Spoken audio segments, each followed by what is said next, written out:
Betul, jadi masalahnya memang pemerintah dan DPR sekalipun itu belum pernah secara resmi dalam pembentukan undang-undang APBN itu kan biasa ada pembahasan mata anggaran. Nah, dibahas dengan DPR saja belum pernah itu yang namanya anggaran untuk IKN. Dan sementara pemerintah mengatakan bahwa nanti akan menggunakan APBN sekitar 20%. Nah, sebelumnya malah sempat Menteri Keuangan itu menyatakan APBN itu akan menanggung sekitar 53% untuk pembangunan IKN. Nah, ternyata kalau memang itu masuk dalam APBN, seharusnya menurut konstitusi itu ada pembahasan dengan DPR. Nah, ini belum pernah sekalipun dibahas. Nah, info itu dari mana, Bang? Belum pernah dibahas. Kita dapat dari Pansus. Pansus Undang-Undang IKN menyatakan belum pernah ada pembahasan. Ya. Tapi yang lebih penting lagi setelah itu adalah bahwa dananya sendiri itu tidak jelas, lalu ingin misalnya supaya tanggal 16 atau 17 Agustus 2024 sudah akan ada upacara 17-an di IKN baru. Bagaimana bisa ini dilakukan sementara pembangunan itu belum jelas? Lalu kalau memaksakan lewat APBN itu membahas dengan DPR belum pernah dan jumlahnya itu sendiri sangat besar. Di sisi lain kebutuhan yang prioritas bagi rakyat itu sangat-sangat besar. Untuk dengan begitu akan sulit untuk mendapatkan dana alokasi APBN untuk pembangunan IKN. Nah, karena itu lalu muncul ide crowdfunding. Crowdfunding ini semacam saweran atau sumbangan sukarela. Bagaimana bisa ini negara ya mengajak rakyat membangun proyek mercusuar yang lebih banyak untuk kepentingan oligarki, sementara rakyatnya sendiri tidak dilindungi. Malah dalam kasus minyak goreng misalnya, itu oligarki mendapatkan keuntungan berpuluh triliun, sementara rakyat banyak, orang miskin itu disuruh antri dan harus membayar lebih mahal, dan kerugian rakyat akibat naiknya minyak goreng, harga minyak goreng itu bisa lebih dari 10 triliun. Ya, jadi lalu daya belinya turun. Kemudian hidupnya makin susah.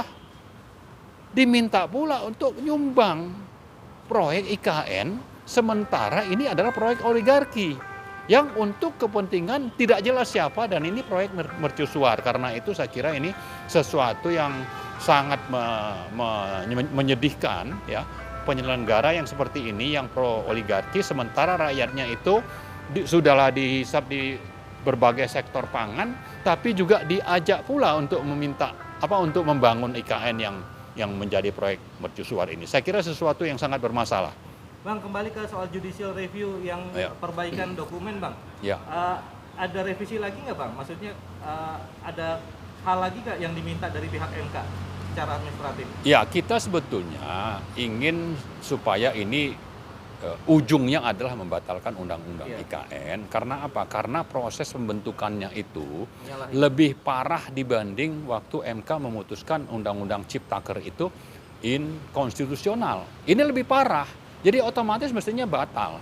Oke lah, kita nunggu perkaranya disidangkan, tapi bahwa secara gamblang dan kami juga datang dengan bukti-bukti yang sudah dituliskan dalam permohonan bahwa ini secara aturan Undang-Undang P3, Undang-Undang 12 2011 dalam peraturan pembentukan perundang-undangan itu pelanggarannya jauh lebih parah dibanding Undang-Undang Ciptaker yang sudah ditolak oleh MK atau tidak konstitusional menurut MK. Karena itu memang permintaan kita ini adalah supaya dibatalkan. Belum lagi tadi bicara perencanaan, melanggar undang-undang tentang perencanaan jangka panjang, kemudian tidak ada induk pembahasan anggaran, kemudian juga tidak ada misalnya konsistensi dalam perencanaan dan penganggaran. Tidak ada rencana yang jelas, rencana induk itu tidak ada. Lalu tidak ada perencanaan anggaran. Lalu memaksakan untuk dibangun.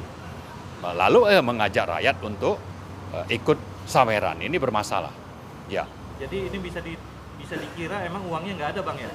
Ya memang tidak ada. Sekarang aja tahun ini kan untuk bayar bunga hutang itu 400 lebih triliun.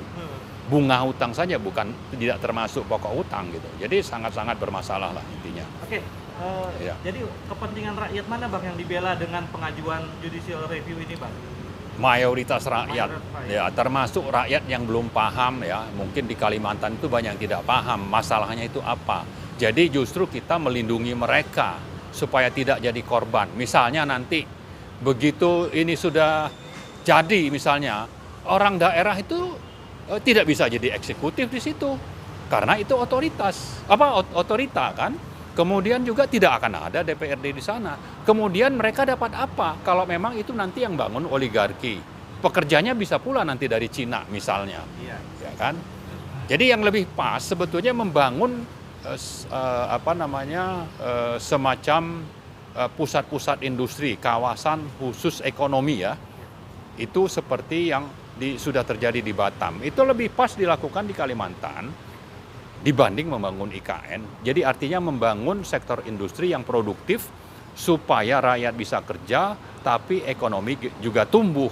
Bukan membangun IKN yang tidak jelas nanti dampak ekonominya itu apa. Lebih banyak mengeluarkan dana, tapi dampak ekonomi itu tidak dirasakan oleh rakyat di sekitar situ.